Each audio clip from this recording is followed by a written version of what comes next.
Dragilor, și bine ați venit la o nouă citire. De această dată vă invit la o citire generală. Dacă titlul v-a atras, înseamnă că aveți aici mesaje pentru dumneavoastră. Să vedem ce urmează în situația în care sunteți. Wow, wow, wow! Multe mesaje pentru voi.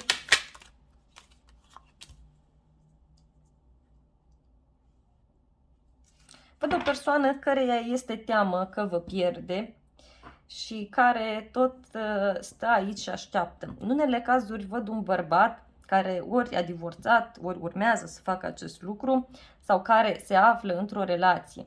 Cineva care tot suferă după o situație mai puțin plăcută din trecut. Însă, în cele mai multe cazuri, văd o nouă persoană care poate a apărut sau poate să apară. Poate fi o persoană mai tânără, o persoană care momentan, nu știu, poate este blocată în a vă transmite un mesaj, nu prea știe ce să spună. Cineva care este cu ochii pe voi, care vă privește de la distanță și care vrea să facă un drum. În alte cazuri, acest personaj de aici, să știți că se simte foarte bine alături de dumneavoastră. Posibil să vă vedeți, să discutați, să vă facă o declarație de dragoste, să vă spună niște cuvinte frumoase. Dar văd doi bărbați aici. Cineva care a pierdut ceva și altă persoană care este mai plină de viață, care vă vrea alături de el.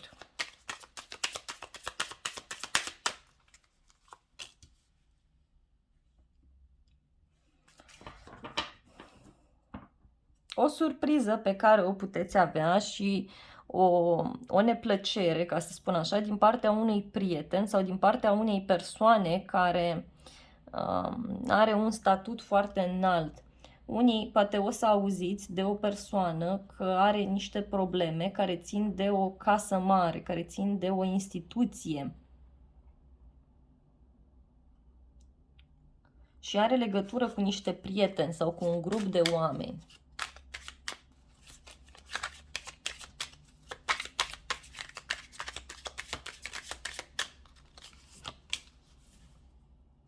Cu o persoană care face bani cu mintea, o persoană gânditoare, care știe ce vrea.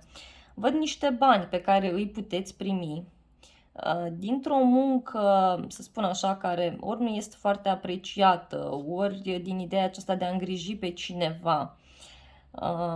Văd o reîntâlnire, poate cineva care se îndreaptă către voi și o veste pe care o primiți, care are legătură cu o haină de stat, cu o împărțire de bani.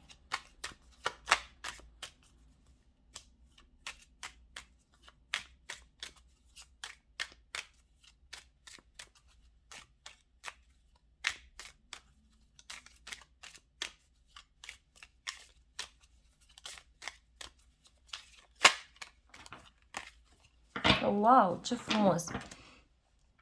Aici văd că pentru unii o să vi se propună un contract sau ceva legat de zona locului de muncă. De asemenea, văd că o să auziți de o negociere, o să auziți de o pace care se face și pe care o să o sărbătoriți, dar e ceva ce ține de o afacere sau de o persoană care face afaceri, care știe să facă bani. Pentru cei singuri, aveți ocazia să cunoașteți o persoană nouă. Văd foarte mulți bărbați aici, foarte mulți bărbați în jurul dumneavoastră, care pot fi ca niște copii, pot fi persoane mai imature, ca să spun așa. Cu toate că văd că au un statut destul de bun. Poate reușiți să semnați un contract alții dintre voi. Wow, dragilor, încercați să fiți atenți pentru că aveți aici un dușman, aveți aici o persoană care tot evită să vă spună ceva anume, tot evită să vorbească, este o persoană falsă, cineva care încearcă să evite să vorbească, da, cu voi, ceva ce ține de o femeie mai tânără și de niște bani, da? Și de un blocaj. Evită să vorbească sau dacă vă spune niște minciuni. Dacă este vorba de o asociere, de o propunere, încercați să citiți de 2 ori acele acte. Nu vă apucați să semnați din prima. În cele mai multe cazuri.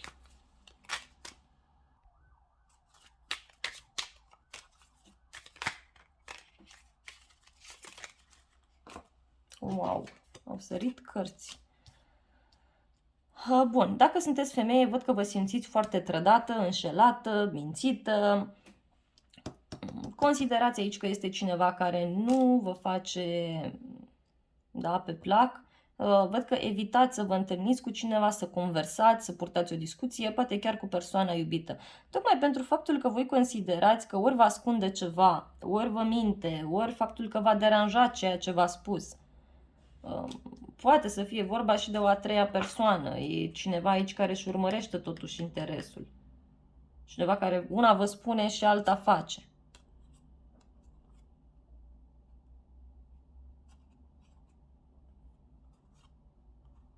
Adică intuiți voi ceva sau ați intuit voi ceva.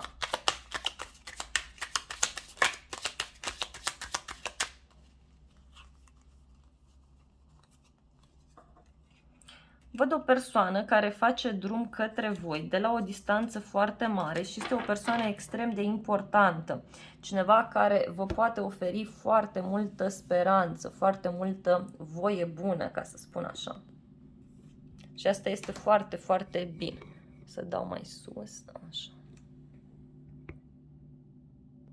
Să vedeți cărțile. Da, dragilor,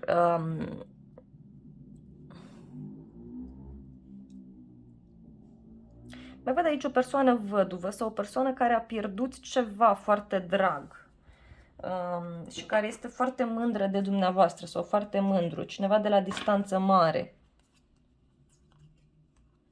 Și este o persoană care abia așteaptă să vă revadă, văd aici. Wow, dragilor! Mergeți la o petrecere sau vă reîntâlniți cu niște prieteni. Văd o bucurie mare pe care o aveți și faptul că voi stați pe un noroc, voi aveți un noroc extraordinar de mare. E adevărat, ați atras în jurul vostru și persoane mai puțin plăcute, persoane care poate nu au fost sincere sau persoane care nu sunt sincere, iarăși în alte cazuri.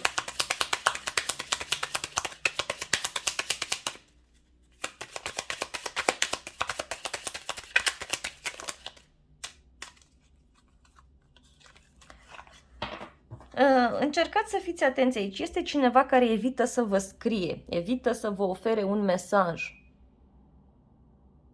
Tocmai pentru faptul că nu știe cum anume ați reacționa. Unii, posibil chiar voi să stați pe gânduri dacă să răspundeți cuiva la un mesaj sau nu.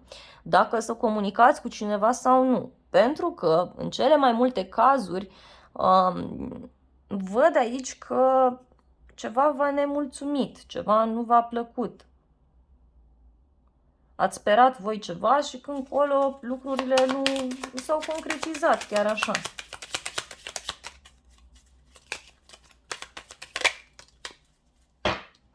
Văd aici o persoană supărată pe o situație care ține de un contract, o căsătorie, o înțelegere, o afacere, ceva ce s-a încheiat. Dar este vorba de o transformare extrem de frumoasă, extrem de profundă.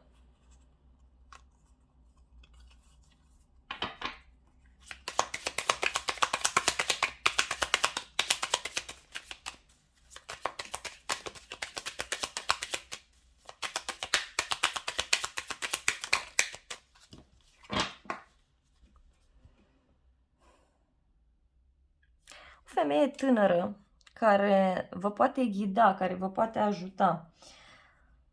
Cineva care are niște studii înalte sau o persoană cu o intuiție foarte, foarte mare, văd aici, dragii mei. O prietenă bună care vă este alături și care vă ajută într-o situație mai puțin plăcută.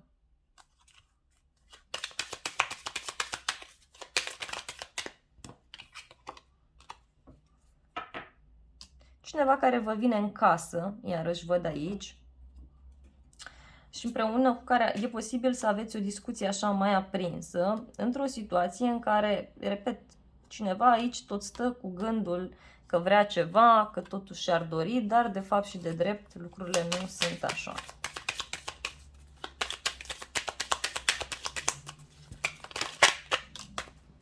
Wow, wow, wow, dragii mei, dragii mei. O să vă revedeți cu cineva și văd aici că o să aveți o discuție mai aprinsă, prin care o să reușiți să clarificați ceva. Unii poate auziți de o despărțire sau de un final.